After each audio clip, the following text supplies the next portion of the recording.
Welcome into another edition of the Demon Huddle presented by Cross Financial Group. Jason Pugh joined as always to start things off by head coach Blaine McCorkle. And coach, get right into this past Saturday. Much closer game there at Houston Christian, and one that when you're in this process, those, talking to you afterward and just seeing you afterward, you feel those on an emotional level a little differently. Yeah, you do. It was a much closer game because we're a much better team, and going back 2 weeks ago, I think a lot of people were caught off guard by the East Texas A&M result, but we really were not, because we kind of told people all week they were really good, and they kind of proved that against Lamar. They should have beaten Lamar, who's a top 25 caliber team. Then this week, we kind of showed that we are getting better. We had a field goal difference game, 3-point game, 20-17, against a team that a year ago put 62 points on us. So we're making tremendous progress. We're getting better. It's frustrating that it's kind of not getting over the hump yet. But at the same time, it is very encouraging with where we've been to see where we're going and seeing those things, those scores kind of shrink. We kind of played a complete game, even though we didn't get the win. I thought Saturday was probably as good as we played in the year and a half that we've been here. And when you put everything together, we just got to find those little moments to put ourselves over the edge, because our margin is razor thin, as thin as anybody's. And I think we know that, we recognize that, and like always, you learn from them and you grow, and it's still part of the process of rebuilding this program that 2 years ago this week shut down, and that's kind of where we are, and we all know that. And as hard as losses are, I think our staff and our players for the most part are really, really encouraged because they see progress. I think when you said it, overall, probably maybe your most complimentary game as well, because you could see in moments there, get a stop, go down and score, or when you score, then follow it with a stop, force a turnover. Even on one play, you had a turnover and you got it right back within the span of about 8 seconds. So moments where, again, you're starting to see and be able to show them that, hey, when one piece works with another, look how much better we are. Yeah, and the play you mentioned with the 2 turnovers on one play, to me, that play really defines who our team is right now. They are really, really tough. They play really, really hard against everybody they play. There hasn't been a game yet this year that they haven't shown up and given an incredible effort, and that kind of defines the character of who they are. But what it shows is they're just still really, really young, and we've still got a whole lot of developing to do. But that one play, I was very happy about that play, because to me, that allowed people to see the character of our team. That's who we are. We're really young, but we're really tough and we play really hard. And if we'll kind of stay together and stay on that track, good things will happen. And that play kind of showed that. In that moment, I thought there's no way we're losing this game. I thought that was kind of one of those meant to be moments, but it wasn't. It wasn't. And there's lessons in everything, and that was one of them. I think if you go back and look at that play, and if you can follow that, if you have maybe the all 22 view, you may not have been able to see it necessarily from the game camera, but it was Brendan Webb, who was the intended receiver, that comes back into the play, forces the fumble. Logan Brady jumps on it. 2 young guys, a true freshman and a redshirt freshman. Yeah, Brendan was there. Myon Hicks is actually the one that knocked it out. And if you watch the whole play, Myon Hicks is on the opposite sideline, gets knocked to the ground, gets all the way across the field with Brendan there to make the tackle together and knock it out. And then, Logan, Brendan being a true freshman, Logan being a redshirt freshman there to make those things happen. And again, that's who those kids are. That's why we recruited them, because the character piece, the mindset piece, the toughness piece comes out in moments like that. You kind of get revealed when it matters the most, and that moment it mattered the most. So really proud of what those 2 kids did. Those 3 kids really owned that play. But if you look at the all 22, as you said, the whole team was hustling to make it happen. There was no give up on that play, and it gave us a chance to win the game. We didn't do it, but it kept us alive, and it was pretty neat play. Speaking of neat plays, let's go to Brendan Webb's first career catch. Yeah. It's a touchdown, and it's one that you're not going to see drawn up really on an X's and O's. That became a bit of a playground play, but again, 2 young guys that connect, and Abram Johnson, your quarterback, and then Brendan Webb on what was more maybe you had Coach Mike McConnell at the end Thursday night. Did he say anything about a 2-handed chest pass to Abram? But he should have. But that's why you never tell kids they can't play intramurals, because those things show up every now and then. But no, it was great to see Brendan get his first touchdown of his career. He's a really dynamic player. He's going to have an outstanding career here, as is Abram, freshman to freshman again. So that was an exciting play. And again, that's another play that just kind of shows the grit of the team. It was 4th and goal, and they had to find a way to score, and they found a way to score. So that kind of, again, just shows the fight. And then, Abrams he's got a little bit of a gamer to him. He's going to show up on game day, and he's going to find a way to make plays. And I think people are seeing and recognizing that. And he's still so young that he's only going to get better as he goes. And every game he starts, you see him do things better and better, get more confident, get more comfortable, slow the game down a little bit. That was kind of one of those moments. He just understood the situation. He knew where his guy was, and he made a play. So, yeah, kind of like the fumble recovery after the interception, similar type play that kind of reveals who our kids are. And I think you talked about Abram Johnson a couple of weeks ago at Prairie View. There was a bootleg play where he wasn't able to make maybe the right decision, or a decision that eventually helped keep that drive alive. Fast forward to the fourth quarter Saturday night, very similar area of the field, similar looking concept to maybe the untrained eye, makes a great decision and throws an absolute dart for a touchdown that pulls you within 3 on a similar concept to Ty Moore. Yeah, similar style play. And when you run those plays, it's, you got about 2 things to look at or run the ball. And he did a good job. Ty did it exactly how he should. He got on the back line and got flat and got in phase with Abram, and he threw a good ball there to put it within 3 points in the fourth quarter. So it was a great drive, and capped off with a really good play by those two. So Ty Moore, we talk about all our young guys all the time, but Ty's a guy who's an older player who's making a lot of plays. He's blocked 2 punts. He scored 3 touchdowns so far this year. Every week he just shows up somewhere and makes plays, and he's one of the older guys that's kind of going to leave that high standard when he's out of here for those young guys to grow into and follow. Well, if anyone should, it's a coach's kid. That's right. He's not only a coach's kid, he's a true demon through and through. And one thing that, since you've been back, it's been a lot about family, and his family is as tied to Northwestern athletics, not just football, as any around. Yeah, they are. Neat family. Dad Glenn, obviously the head softball coach there at Baylor, but played football here, and mom's in the Hall of Fame here as a track athlete. And just neat people. When Ty finishes his eligibility this fall, he's actually going to transition and be a graduate assistant with our softball team. So he's probably going to follow Dad's football steps there, and he'll do a great job with that. But neat family. They love Northwestern State, and even though Ty's leaving our program, he'll be around here for a long time, and then the whole family will. So that's what makes this place special, is families like that. Talked a lot about offense. Let's go to the defensive side of the ball, and just to take a tough first drive in which HCU goes down, scores right away. And then at that point, it looked like they started to maybe get their sea legs a little bit, settle in. A couple of big plays, but aside from that, Mark, as you said, I believe, market improvement from week to week. Yeah, much better fitting the run, stopping the run. They had 2 big runs on the day that equaled 100 yards. one for 52 yards and one for 48 yards. You take those 2 out, and we basically win every statistical category there was. That's 100 yards rushing. I think we had 206. They had 242. So other than those 2, much improved day for our defense. You got to clean those things up. You can't have those big plays. You can't allow the big ones. But start to finish, they showed a lot of improvement. I think they've got some things fixed from the previous couple weeks in the run game, and I think they'll only continue getting better as they go, because we are starting to get some bodies back. Caden Mackey was back in there a little bit, and a few other guys will start slowly working their way back from some of our early season injuries, and that'll only help them get better. You did have the bye week in there, which also, as you mentioned, but a lot of times it's not necessarily, everyone thinks, you're only hurt when the athletic trainer comes out. Yeah. But as you said, a couple of weeks, it's not just those guys having to be helped off the field. There's nicks and bruises that come along with it that affect fundamentals. Absolutely. And things like that. Yeah, we've still got, Caden got back for a few snaps this week. Still wasn't 100%, but we were able to sneak him in there a little bit. But we still got 2 or 3 guys on the defense side of the ball that we haven't seen since the Cincinnati game, and not real sure when we will or what that's going to look like. But every healthy body counts, and we are, as we're going, getting healthier, and hopefully we'll keep doing that this week. I think we've got a good practice plan this week to continue to get some guys fresh and ready to go, because we definitely got our work cut out for us against a big, fast, physical Southeastern team this week. Perfect segue into what you see from Frank Selfo's group as a guy who's been around the Southland Conference a long time, and I think you and him have kind of gotten to know each other the last couple of years. Yeah, he's the godfather in this league, there's no doubt. And anytime you get a chance to sit at the table and just listen to him, you garner some wisdom for sure. But they've done a great job. I think he's in his 8th season there, and they've got a good football team. And talking as a staff in all 3 phases, this team we're playing in Southeastern this week may be the best FCS team we played since we've been here in 2 years. They are big, they're fast, they're physical, they have great schemes, they're really well coached, they know what they're doing, and we got our work cut out for us. So it'll be a great challenge. We showed some improvement last week against an opponent from last year, and now we're in Southland games. You're playing the same opponent you played a year ago, so you can really see how far you've come, and this will be a great opportunity. We went down there last year and did not have a good day, didn't play well together.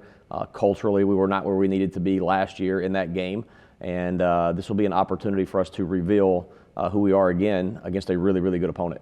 You mentioned we talk about Frank, and obviously he's got some, his son Anthony, who's on staff, coached here under Coach Laird for a couple of years. But I got to ask, you coached with Danny Rocco for many years. Yep. Is there any similarity just with the very Italian last names or personality-wise? I don't know. Because Frank's a little bit unique. Yeah, he's a great personality. He's a lot of fun to be around. Italians, I guess, as a whole are. That's why I married one. But no, he and Coach Rocco are, they're both very, very Italian, but they're very different too. A little bit different flow, a little bit different approach, I think. But both very, very successful coaches as head coaches at this level. But no, Frank does a great job, and there's a lot you can learn from there. And Anthony, his son, that offense is really fun to watch. They do a lot of different things, and they give you a lot to look at. And they do a lot of things really well. Sometimes when you have so much stuff, there's going to be some give and take here and there, but they know what they're doing and they execute at a high level. So our defense will have to have our eyes in the right place and communicate well, and it'll be a big challenge for us. Well, Coach, as always, we appreciate your time, and we'll see you Saturday down in Strawberry Stadium in Hammond. And before we get there, we'll come back with Northwestern State Defensive Coordinator Matt Connor. You're watching the Demon Huddle presented by Cross Financial here on YouTube. Super One Foods is proud to be named the official grocery store of the Northwestern State University Demons. No matter where you gather to watch the game, we've got everything you need at Super One Foods, all at super low prices. Plus, you can order online and enjoy same-day pickup with our convenient curbside service. Talk about a game changer. Score big when you shop at Super One Foods, your official NSU Demons grocery store. Welcome back into the Demon Huddle, presented by Cross Financial Group, joined now by Northwestern State Defensive Coordinator Matt Connor. And Coach, we talked to Coach McCorkle about this both after the game Saturday night and just a moment ago on the show, and I think you were in here to hear it. I think he used the word marked improvement from your unit from one week to another, and numbers-wise it seemed that way. Yep, I think they did a really good job. This is kind of our second or third week of looking at some things structurally with our defense that some changes that we had to make based off personnel. And, when you make that type of change, it naturally just takes a couple of weeks for the guys to get comfortable in it. And I think you started seeing a little bit of that comfort level rise Saturday. What are the biggest challenges? You're talking about trying to change midstream. And, I mean, you're not philosophically reinventing the wheel per se, but there are enough tweaks and changes, as you mentioned, within that structure. Mm-hmm. What's the biggest challenge when it comes to getting those guys or maybe implementing that in the flow of a season? Yeah. Well, I think, when you put it on the board or you look at it on paper, you look at it and you say, oh, we're just moving one guy, and it might change this guy's fit here on this play or another guy's fit on another play. But when you're out on the field and the bullets are live and everything's happening really, really fast, it's really easy to, confuse the guys. And so it just takes repetition. It takes time. Especially when you're trying to do it mid-year, and something that seems as simple as just moving one guy. From the naked eye, you have to realize that it does affect 2 or 3 different people on every play. So just getting those reps and getting them comfortable doing it, and we're glad to see that they're finally getting there. Looked like fundamentally, maybe through the bye week and through getting back into the groove, looked like the fundamentals were a little bit sharper this week. Yeah, they did a good job. I thought we tackled much better Saturday. Obviously, there's always stuff to clean up. There always will be, but just marked improvement in our tackling, and then just the guys being comfortable fitting the run. Also looked like pass defense. I know they ran the ball well statistically. Coach talked about you take the 2 big runs out, though it really wasn't that an effective of running game for HCU. But also at that point, the pass defense stood up and was, maybe with the exception of one play, very good all game long. Yeah, our guys did a really good job in the back end. I thought we did, we recorded 2 sacks, but the stat that doesn't go on, the stat sheet is the amount of times that we were close enough to him for him not to be able to follow through on a pass or step into a throw. And now that throw's not quite where he needs it to be. And then you couple that with our back end did a really good job playing tight coverage and forcing that ball to be exactly where the quarterback wanted it to be. And you combine all that stuff, and you end up with a pretty good night as far as pass defense. It worked out in the sense that Colby Cage was not ejected for targeting, but in that moment for you, where does your head go when it's a 50-50 call? Because we've seen nationally, personally, nationally, physically, people that you think it's a targeting call and it's not, and vice versa. At that point, when that review is going on, what's going through your head? Excuse me. I think first and foremost, was what I did. You put your arm around Colby Cage and you encourage him because, in that bang bang play, that split second moment, he's not trying to do anything malicious or anything like that. He's just trying to make a tackle. And, the target changed. It dropped pretty fast. And I don't even think it would have been close if the target hadn't changed as fast as it did. And but in that moment, Colby did everything we tell him to do, and now he's staring down the barrel of potentially being ejected out of the game. And he's a senior, and he only has a few more of these left. And so the first thing you do is you put the arm around a kid, you encourage him, and let him know that he didn't do anything wrong. And then you kind of go into your backup plan: who's going in, and what packages and what personnel groups if we don't have him. Fortunately, we didn't have to get to that Saturday. The officials looked at it and they made the right call. If you slow it down, there was no targeting, obviously. Yeah, it's a bang bang thing, and that was the thing that when you and I were growing up, those kind of hits were celebrated. Yeah, we remember that's just what you did across the middle. The Nat Moore helicopter that he got turned inside out, and it's kind of funny how that's changed. And I guess for you, kind of philosophically, we'll get into that before we get into this week's game. But has it been a challenge to coach in the sense that with that targeting penalty maybe hanging over some people? Yeah. Just in general, is it tougher to teach that side of the game right now? I don't know that it's any tougher to teach. I think proper tackling in itself kind of keeps the crown of the helmet out of the play. And so a lot of times when you see the targeting penalties, it's the defender dropping his head, where if he just keeps his head up and tackles, throws his nose through the ball carrier, then even if there's a little bit of helmet-to-helmet contact, the crown of the helmet's out of it, and so it doesn't get called. The ones that are difficult is the change of the change of strike. When you go in and you're already committed to making a tackle and your target changes last minute, and that's really tough on defenders. And so we just constantly preach, where that strike zone is, and if that target changes last minute, then that's just situations you have to deal with. There's a lot of smarter people out there than me when it comes to making the rules, but I really wish the rules committee could find a way of making a targeting one or targeting two. You can keep the 15 yards if you want to, but, let the kids stay in the game, because as a defender, it's bang, bang, and he wasn't trying to do anything wrong, and he got put in an impossible situation, and that's an individual that should have the right to stay in the game in that moment. So. Well, you'll have a lot of chances to stay in this game against Southeastern. It's a very good offense down there, as Coach McCorkle touched on, and it's a challenge because they do a lot of things well. It's not just a pass happy team. It's not a run happy team. It's what they seem to have, what everybody's looking for, and that's balance. Yeah, they do that. They have balance, and they spread the ball around to a lot of people. They use a variety of personnel groups to give you a bunch of different looks, to show you a bunch of formations. They'll motion and they'll shift, and they're always trying to change the picture on the defense. And we've got to have really good eyes. One of our keys to victory this week will be to win the pre-snap game, which means communicate, understand what we're looking at, be able to predict, what motions and shifts might come and why they're doing it.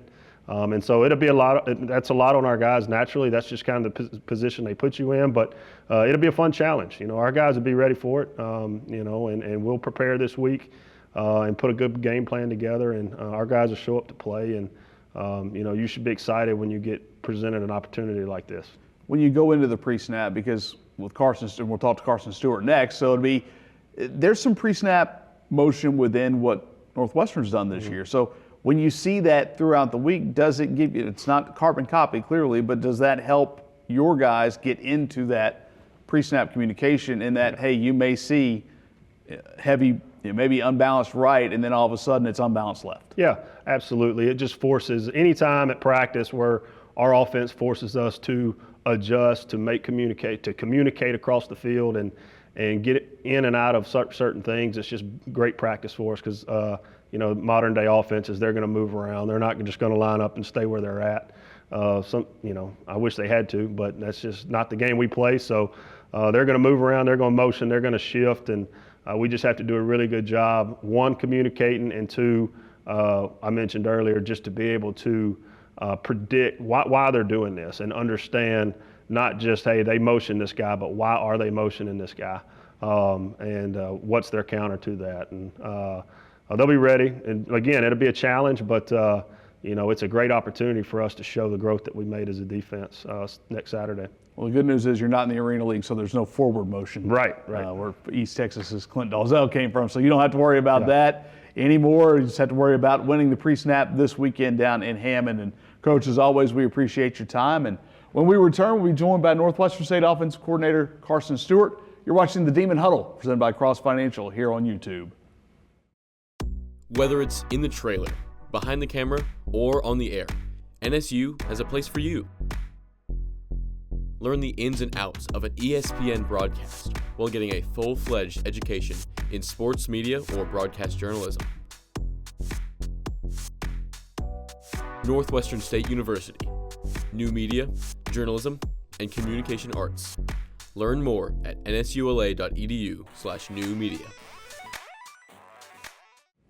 Joined now by Northwestern State Offensive Coordinator Carson Stewart here on the Demon Huddle, presented by the Cross Financial Group. And Coach, you and I were just talking. I got a unique setup last week. We got to sit right next to your booth.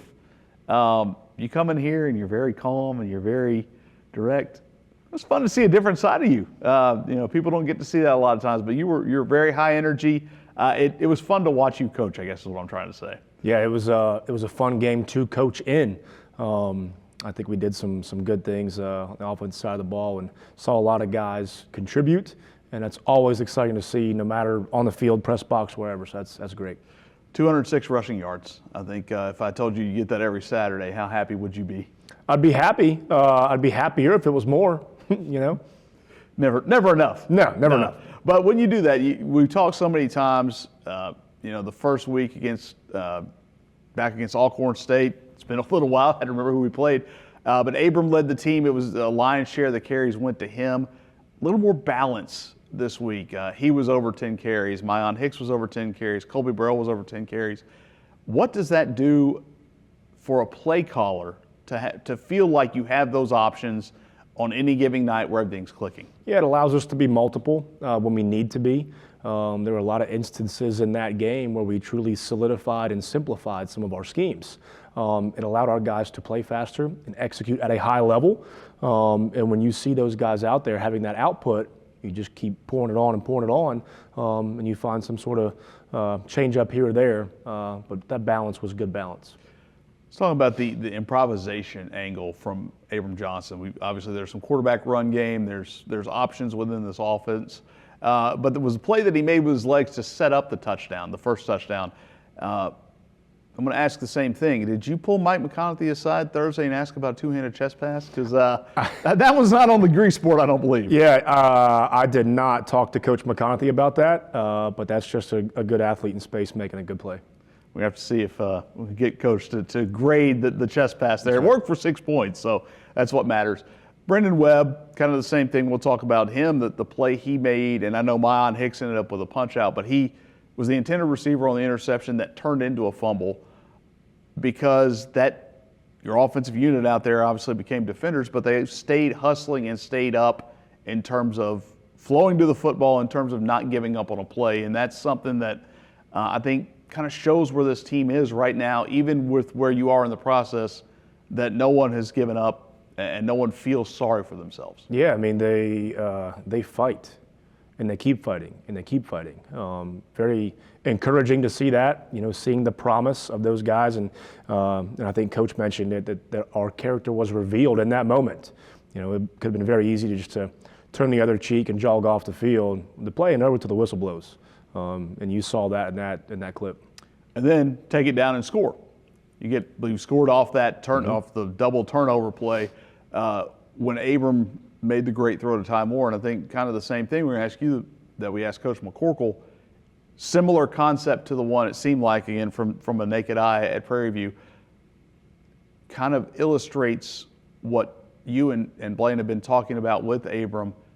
he doesn't seem to make the same, if you want to call it a mistake or incorrect decision twice. Yeah, and I think that's part of the maturation process in general for everybody.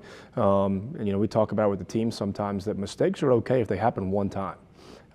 You learn from it, you grow from it, and you get better because of that. It was great to see Abram and Ty connect again in the end zone. For him, I think sometimes we're still sitting here and we're talking about him, and we do this because we do it every week, but he's only 9 starts deep, and I think sometimes it's hard for people to remember that. Yeah, it is, but experience is a great teacher if you steward it well. So every week, he's not the only one that gets better. His supporting cast gets better too, so it makes the whole picture better. And we have another chance to do that again this week. And we talked about being multiple. You had multiple tight ends make key plays. Tyler Siddons had a big catch.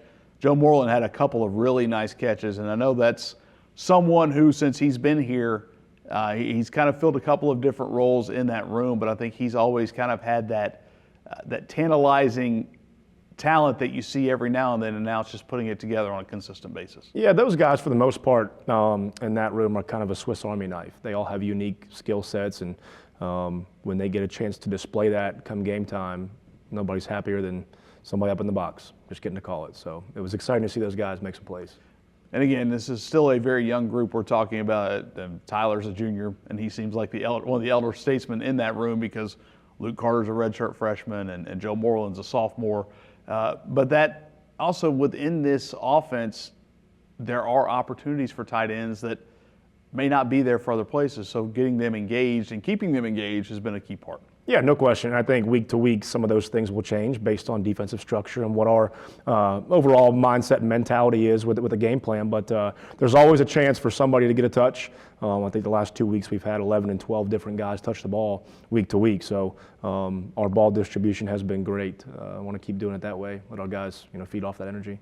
How do you balance that between maybe going with a hot hand per se, from week to week? Because we just talked about it. 3 different guys had 10 plus carries, and very effective too. I mean, I think Colby was at 5.4 yards, and that may have been your lowest average per carry, which is pretty remarkable. Yeah, and that's where balance comes in, and I think balance doesn't always have to be 50-50 run pass, doesn't have to be 50-50 formationally or 50-50 player to player.